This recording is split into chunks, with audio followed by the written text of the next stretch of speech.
आज की इस वीडियो में हम लोग बात करने वाले हैं पाइवोट टेबल के बारे में और पाइवोट टेबल कैसे हम क्रिएट कर सकते हैं, उसमें किस तरीके से डेटा के सब मॉडिफिकेशंस हम कर सकते हैं। ये सारे कॉन्सेप्ट्स को हम जानेंगे इस वीडियो में। So hey guys, this is Amit और जानते हैं पाइवोट टेबल के पूरे कॉन्सेप्ट्स को। यूं तो अगर बात बताऊं कि अगर पाइवोट टेबल का यूज हमें कब करना चाहिए, तो जैसे कि अगर आपके पास लार्ज स्केल ऑफ डेटा है तो आप उस डेटा में आप किसी सम को निकालना चाहते हैं, यानी टोटल एडिशंस या multiplication, minimum value, maximum value, या फिर आप किसी तरह की काउंटिंग करना चाहते हैं, तो हम अलग से फंक्शन ना लगा करके उस सारे डेटा को हम एक जगह पे मैनिपुलेट कर सकते हैं, उसमें एनालिसिस कर सकते हैं, उस डेटा को ऑर्गेनाइज कर सकते हैं। ये सारी चीजें काम होती है हमारे पाइवोट टेबल से। तो इसमें क्या होता है कि जितने भी आपके डेटा हैं, वो लाखों डेटा ही क्यों ना हो, आप उसमें इजिली डेटा को जो है ऑर्गेनाइज कर सकते हैं। तो चलिए जानते हैं इसे एक एग्जाम्पल से, ताकि आपका ये सारा डाउट जो है इजिली क्लियर हो जाए। तो जैसा कि हम अपने स्क्रीन पर आ चुके हैं, तो सबसे पहले मुझे पाइवोट टेबल बनाने के लिए एक डेटा की मुझे जरूरत होगी। तो एक काम करते हैं, यहाँ पे हम क्रोम को ओपन कर लेते हैं और यहाँ पे सर्च करते हैं हम लोग एक्सेल डेमो डेटा। इस तरीके से आप यहाँ पे और भी डेटा जो है सर्च कर सकते हैं। और यहाँ पे जैसे कि सबसे पहले नंबर पे मुझे मिल रहा है कॉन्टेक्स्चर्स का, मैं इसी पे चला जाता हूँ। यहाँ पे क्या है कि आप जैसे स्क्रॉल डाउन करते जाएंगे, आपको यहाँ पर एक सैंपल डेटा बनाया मिल जाएगा। ये रहा आपका सैंपल डेटा। हम इसे सिलेक्ट कर लेते हैं और इसे सिलेक्ट करने के बाद इसे कॉपी कर लेंगे और यहाँ पे जो हमारा शीट है, यहाँ पर हम इसे पेस्ट कर देंगे। तो एक तरीके से हमारे पास ये पूरा जो डेटा है एक जगह पे आ गया। और यहाँ पे आप देख सकते हैं कि जैसे रीजन है, यहाँ पे आइटम्स मिल जाएंगे, यूनिट्स मिल जाएंगी या टोटल, ये बहुत सारी चीजें आपको एक जगह पे मिल रही है। बट ये अभी अनऑर्गेनाइज्ड है, हमें इसे ऑर्गेनाइज करना पड़ेगा। तो सिंपली पहले तो एक काम करता हूँ, इसे सबसे पहले हम बॉर्डर यहाँ पे अप्लाई कर देते हैं। तो ये मैंने यहाँ पर सिलेक्शन किया। सिलेक्शन करने के बाद यहाँ से मैं बॉर्डर अप्लाई कर देता हूँ। सभी को मैं सेंटर में अलाइन कर देता हूँ। हेडिंग थोड़ा सा यहाँ पे साइज बढ़ा देते हैं, इसे हम कर देते हैं 13 और इसे बोल्ड ही रहने देते हैं। फिलहाल इस तरीके से मैंने डेटा यहाँ पे बना के रख दिया। अब आपको क्या करना है, पाइवोट टेबल क्रिएट करना होगा। तो आपको करना क्या है, सबसे पहले तो डेटा का सिलेक्शन कर लें। डेटा सिलेक्शन करने के बाद आप चल जाइएगा डेटा मेन्यू पे। डेटा मेन्यू पे आपको मिलेगा पाइवोट टेबल और पाइवोट टेबल में आपको चल जाना है इंसर्ट और एडिट। जैसे ही आप इस पे क्लिक करेंगे, यहाँ पर आपको ऑप्शन दे रहा है करंट सिलेक्शन, यानी कि आपने ऑलरेडी जो सिलेक्ट किया हुआ है उसी डेटा को आपको क्या करना है, उसी सोर्स को सिलेक्ट करना चाह रहे हैं, बस आपको कर देना है ओके। और इसके बाद आपके पास इस तरीके का एक डायलॉग बॉक्स अपीयर होगा। इसमें आपको फिल्टर्स मिल जाएंगे, कॉलम, रो फील्ड, डेटा फील्ड, इस तरह के यहाँ पे आपको ऑप्शंस मिल जाएंगे। और इसमें आपको करना क्या है, सिर्फ ड्रैग एंड ड्रॉप का काम करना है। जैसे कि मुझे इस डेटा शीट में डेटा की जरूरत नहीं है, मैं इसे यहाँ से हटा देता हूँ। अब यहाँ पे कॉलम है, रो है, आप यहाँ पे कॉलम और रो में क्या दिखाना चाहते हैं। तो जैसे कि मैं यहाँ पे कॉलम यानी कि वर्टिकली मैं शो करना चाहता हूँ आइटम लिस्ट, नहीं चलिए यहाँ पे काम करते हैं, रीजन को दिखा दे। मैंने इसे सिलेक्ट करके यहाँ कॉलम पे रख दिया, तो यहाँ पे रीजन आ गया। रो पे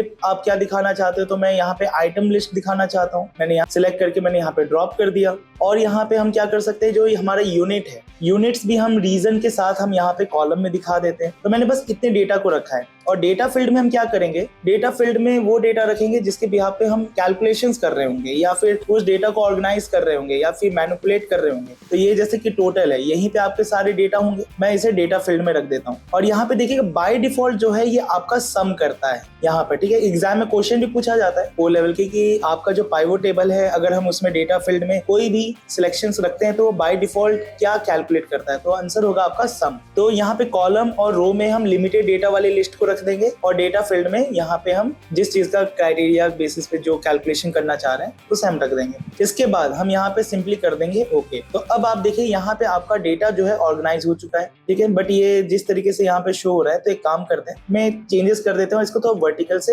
हॉरिजॉन्टल में कन्वर्ट कर देते हैं। जैसे यहाँ पर बस आपको करना क्या है, कहीं भी आपको बस राइट क्लिक करना है, प्रॉपर्टीज पे चले जाना है। जैसे कि आइटम लिस्ट है, मैं आइटम लिस्ट को यहाँ पे रख देता हूँ, बाकी रीजन और यूनिट्स को मैं यहाँ रख देता हूँ। अब ओके कर देते हैं। अब देखिए अब आपकी लिस्ट जो है अब कुछ इस प्रकार से शो हो रही है। अब यहाँ पे देखिए ये आपका डेटा है, यहाँ पे यूनिट्स हैं, ये रीजन है। अब इसमें आपको डेटा को मैनिपुलेट करना है। अगर मैं इसमें से कोई डेटा को रिमूव करना चाहता हूँ, तो यहाँ पर आपको क्या करना है, बस राइट क्लिक करना है, प्रॉपर्टीज पे चले जाना है। अब जैसे मैं यूनिट्स को नहीं शो करना चाहता, यूनिट्स को उठाया, बाहर रख दिया और ओके कर दिया, तो देखिए आपका डेटा कुछ इस प्रकार से बन जाएगा। बस यही काम आपको करना है प्रॉपर्टीज में और किसी चीज में भी। यूनिट कॉस्ट है, रो फील्ड में रख देते हैं, ओके कर देते हैं, तो आपको यूनिट कॉस्ट एक जगह मिल जाएगा। चलिए अब यहाँ पे हम डेटा को किस तरीके से ऑर्गेनाइज कर सकते हैं उसे देख लेते हैं। तो प्रॉपर्टीज में फिलहाल मैं इस चीज को यहाँ से हटा देता हूँ, यूनिट कॉस्ट, और इतने डेटा पे हम कुछ चीजें एनालाइज करते हैं। जैसे कि यहाँ पे देखिए कि फिल्टर जैसे ऑप्शंस हैं, आप यहाँ पे कौन से रीजन का डेटा देखना चाह रहे हैं। तो मैं रीजन में जैसे कि सेंट्रल और ईस्ट को हटा देता हूँ,